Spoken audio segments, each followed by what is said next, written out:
Em nome do Pai, do Filho e do Espírito Santo. Amém. Salve, querido irmão e irmã. Hoje, 22 de outubro, memória do grande santo Papa João Paulo II. Meditemos o Evangelho de São Lucas, capítulo 12, versículos de 49 a 53. Naquele tempo, disse Jesus a seus discípulos: Eu vim para lançar fogo sobre a terra, e como gostaria que já estivesse aceso. Devo receber um batismo, e como estou ansioso até que isto se cumpra. Vós pensais que eu vim trazer a paz sobre a terra? Pelo contrário, eu vos digo, vim trazer a divisão, pois daqui em diante, numa família de 5 pessoas, 3 ficarão divididas contra 2 e 2 contra 3. Ficarão divididos o pai contra o filho e o filho contra o pai, a mãe contra a filha e a filha contra a mãe, a sogra contra a nora e a nora contra a sogra. Palavra da salvação. Queridos irmãos e irmãs, neste belíssimo evangelho nós somos convidados a refletir sobre a divisão que Jesus trouxe no nosso coração. É importante que entremos em conflito contra o pecado, contra a ideologia do mundo. E muitos acham que este evangelho é estranho e polêmico. Vós pensais que eu vim trazer a paz sobre a terra? Pelo contrário, eu vos digo, vim trazer a divisão. Sim, Jesus veio trazer a divisão por causa do pecado. Por que Jesus morreu? Por que Jesus terminou na cruz? Por causa do pecado. Jesus foi morto porque dividiu. Simplesmente isso. A sua morte foi porque ele dividiu o mundo entre aqueles que defendem a vida e aqueles que defendem a morte. O velho Simeão toma Jesus nos braços e diz para Maria e José: Eis que este menino foi posto para a queda e para erguimento de muitos em Israel.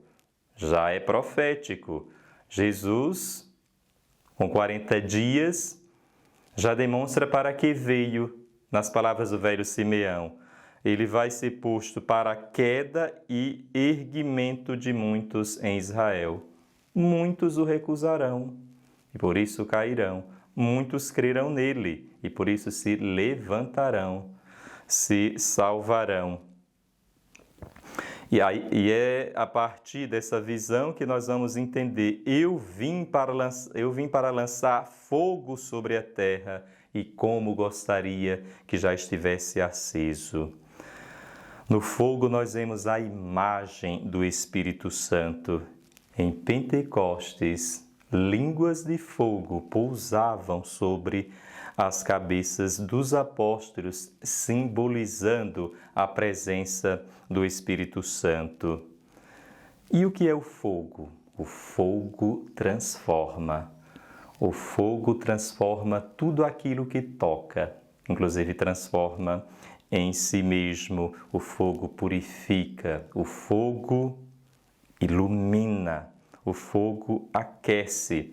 Santa Teresa d'Ávila dizia que não há teia de aranha que se esconda diante do sol, diante do fogo. Nada se esconde diante da luz. Qualquer estrutura de pecado se revela diante da luz, que é Cristo. E aqui nós vamos compreender a divisão que Nosso Senhor fala no Evangelho de hoje. Pois daqui em diante, numa família de 5 pessoas, 3 ficarão divididas contra 2 e 2 contra 3. Ficarão divididos o pai contra o filho e o filho contra o pai. Quando as convicções de fé forem verdadeiras,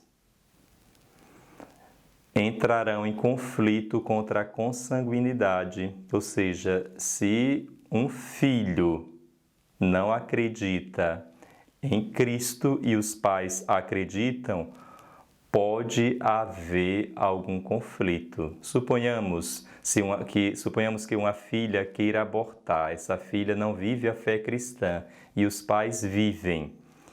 E estes pais tentam, ao máximo, defender a vida daquela criança que está no ventre.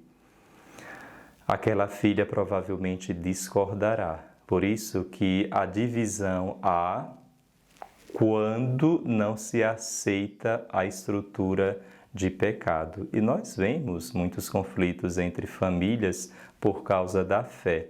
Então, por isso que Nosso Senhor veio trazer a guerra. Jesus não quer famílias desunidas. Jesus quer que a família seja unida. Inclusive, mandamento da lei de Deus honrar pai e mãe. Mas quando dentro da estrutura familiar, a ideologia de morte, se defende a morte, aqueles que creem em Cristo devem considerar muito mais forte os laços da fé em Cristo do que os laços consanguíneos. E hoje nós celebramos, meus queridos irmãos e irmãs, a memória do grande Papa São João Paulo II, que teve como lema do seu pontificado Totus Tuus Maria, todo teu Maria, um Papa extremamente cristocêntrico porque foi mariano. Recordemos como estava a igreja naquele outubro de 78, quando ele é eleito vigário de Cristo pelos cardeais. A igreja se encontrava à deriva, com um choque recente pela morte do seu antecessor, João Paulo I, que depois de um mês de pontificado morreu, com muitos rumores pela estranheza dessa morte. Possivelmente o Papa morrera de um ataque cardíaco. E Paulo VI, em 1972, escreve numa carta dizendo que a fumaça de Satanás entrou na igreja, diz o Papa Paulo VI, por alguma fresta. A fumaça de Satanás entrou no templo de Deus. A dúvida, a incerteza, a problemática, a inquietação, a insatisfação, a confronto. Que definição forte da igreja naquela época. E diz ainda Paulo VI, não se confia mais na igreja, confia-se no primeiro profeta profano que vem nos falar em algum jornal. É como que se a igreja tivesse perdido sua autoridade.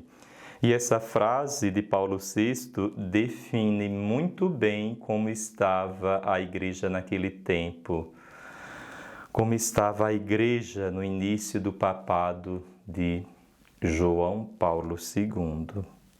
Paulo VI escreve 7 encíclicas em 5 anos.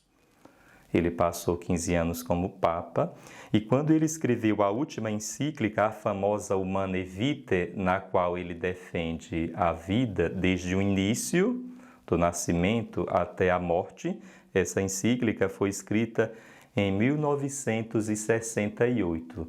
E de 1968 a 1978, o Papa não mais escreveu. Ele ficou tão traumatizado pela inaceitação da sua encíclica Humanae Vitae que praticamente se isolou no Vaticano e não escreveu mais nada. Tal era a ideologia de morte na qual se encontrava o mundo. E ele não escreveu mais. 10 anos sem escrever nenhum documento oficial. E São João Paulo II se encontra nessa igreja, uma barca que estava sem rumo do ponto de vista humano, porém jamais o Espírito Santo a deixou, e uma prova disso é a eleição do Papa Karol Wojtyła, ou seja, João Paulo II. E a vida do Santo Padre, o Papa João Paulo II, foi marcada pela luta contra um sistema terrível, o comunismo. Aí nós vamos entender por que Jesus não veio trazer a paz, mas a guerra. Então, o Papa guerreia contra o comunismo. Isso causou divisão para muitos. Muitos discordaram dessa atitude do Papa em lutar pelo comunismo. Na história da humanidade houve muitas ditaduras e o sistema comunista foi uma das mais cruéis, com o nazismo.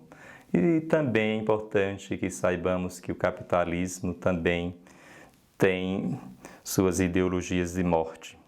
E João Paulo II luta intrepidamente como deve lutar um católico, com uma tríplice armadura: a fé, a esperança e a caridade. Sua fé era na misericórdia divina. João Paulo II é o Papa da misericórdia divina. E ele estava em sintonia com a sua compatriota Santa Faustina, que escreveu o belíssimo Diário da Misericórdia. E o Papa confia na misericórdia divina intensamente. E a fé na misericórdia divina não fez com que ele perdesse a esperança. Foi o Papa que sofreu o atentado na Praça de São Pedro, no dia 13 de maio, dia de Nossa Senhora de Fátima. Ele, sendo Papa da Esperança, também escreveu um livro intitulado Cruzando o Limiar da Esperança. Se confiamos na misericórdia de Deus, não podemos nunca perder a esperança. E por último, foi o Papa da Caridade, foi o Papa do Amor. Infelizmente hoje, quando se fala em amor para muitos, se pensa apenas no amor ao próximo. São João Paulo II nos ensinou que a raiz do amor está em Cristo. Sem o amor a Cristo, por exemplo, não se entende a fidelidade ao matrimônio. Sem o amor a Cristo, não se entende a honestidade profissional. Sem o amor a Cristo, não se entende a fidelidade, por exemplo, aos votos sacerdotais. Sem estarmos enraizados em Cristo, a caridade se transforma apenas em solidariedade, em puro humanismo. Por isso, nada se deve antepor ao amor de Cristo. Para o Papa João Paulo II, tudo deve estar fundamentado em Cristo, junto a Cristo e junto à Virgem Santíssima. Não se pode separar São João Paulo II da Divina Misericórdia, nem do amor à Santíssima Virgem. Totus tuus, Maria. E é a partir daqui que nós precisamos compreender o amor ao próximo. Não basta apenas uma caridade de ONG, uma caridade de solidariedade, apenas uma caridade de bons sentimentos, mas de uma caridade fundamentada na experiência de fé em Cristo Jesus. Por ti, Jesus, por ti, Maria, abracemos a cruz. O Senhor esteja convosco, Ele está no meio de nós. Abençoe-vos Deus Todo-Poderoso, Pai, Filho e Espírito Santo. Amém.